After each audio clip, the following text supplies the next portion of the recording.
Mafia.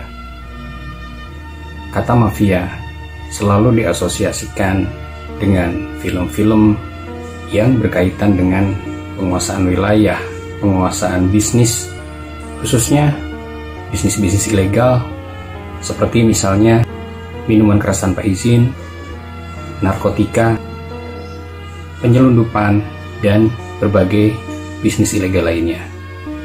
Lalu apa arti kata mafia itu sendiri?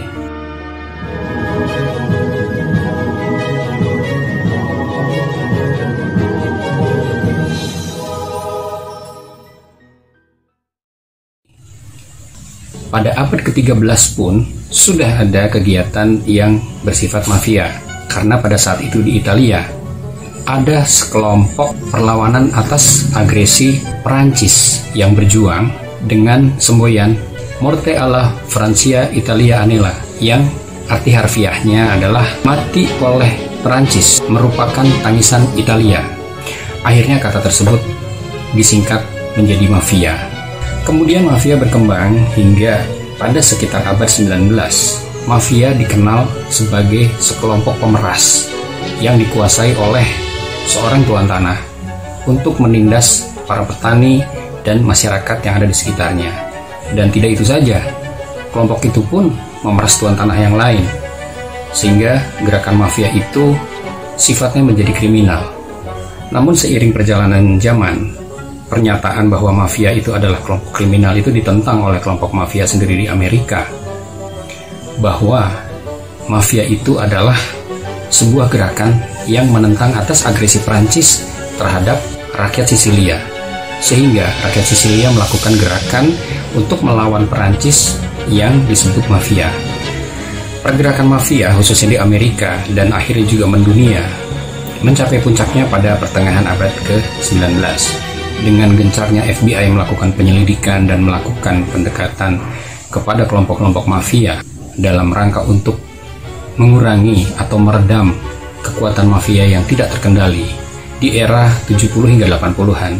Kegiatan mafia itu pun akhirnya menurun dan pengaruh mereka juga otomatis ikut berkurang dalam lingkungan masyarakat, khususnya di Amerika Serikat. Meski image mafia itu pun runtuh, namun di benak masyarakat Amerika khususnya bahkan seluruh dunia, mafia itu begitu tertanam di benak masyarakat, terutama film-film menggali lagi kegiatan-kegiatan mafia, bahkan juga beberapa iklan menggunakan konsep cerita tentang mafia, sehingga mafia pun tidak pernah hilang dari ingatan orang bahwa mafia itu adalah suatu kelompok yang sifatnya ilegal, berhubungan dengan hal kriminal, menguasai suatu daerah terhadap peredaran sesuatu, dan bisa dibilang konotasinya negatif.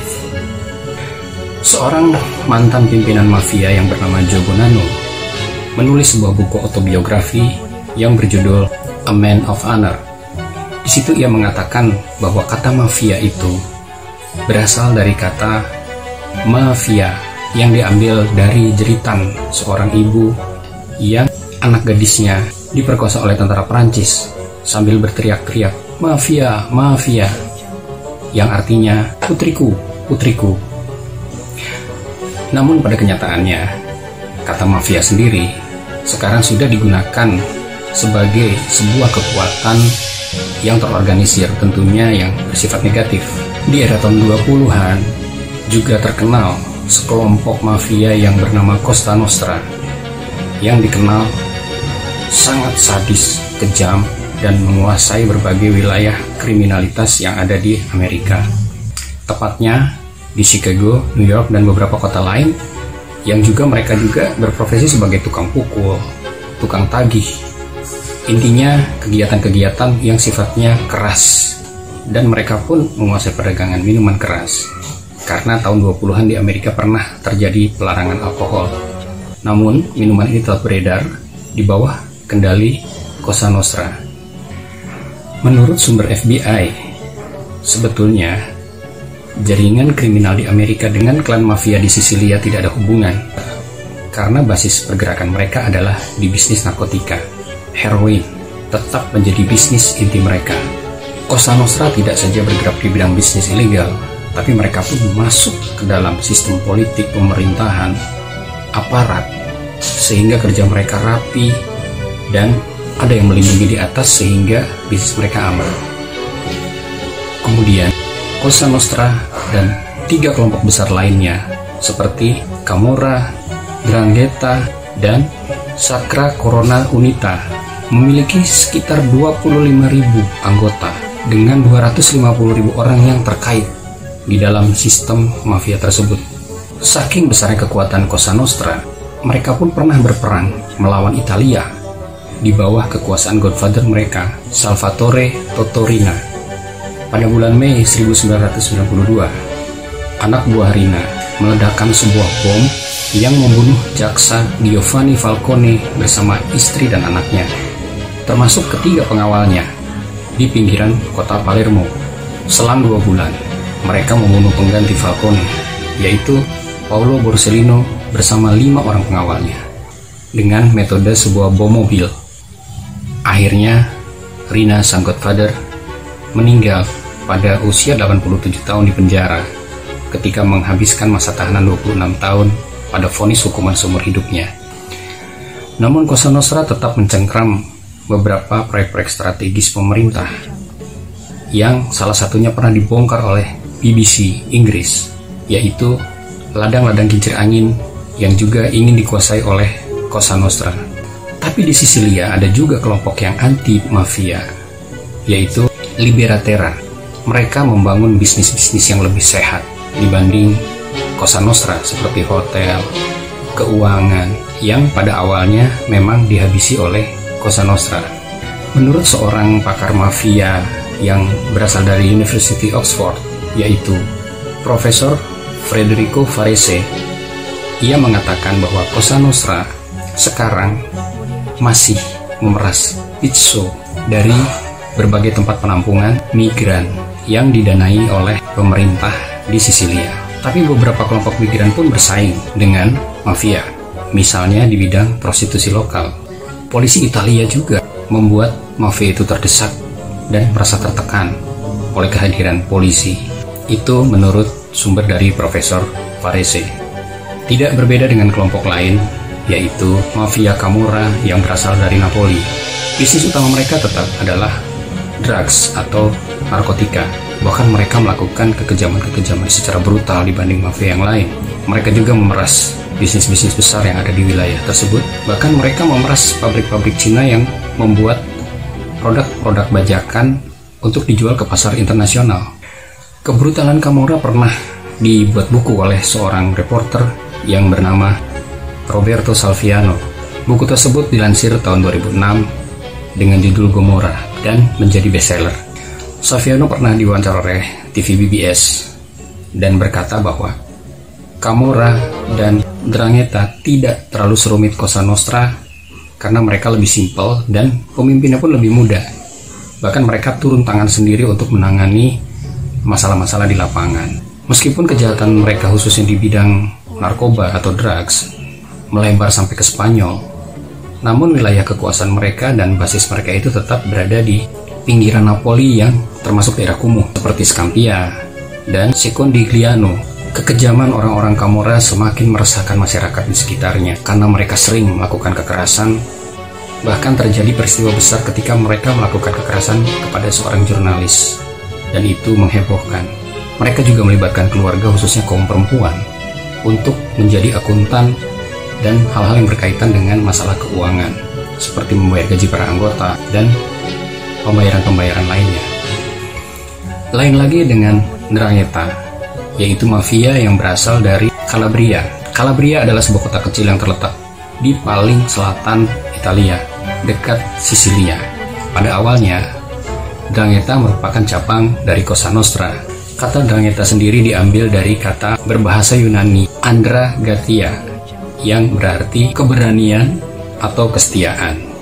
Polisi memperkirakan 'Ndrangheta memiliki 6.000 anggota dan mereka tetap berbasis di daerah miskin juga, seperti kelompok mafia lainnya di salah satu wilayah termiskin.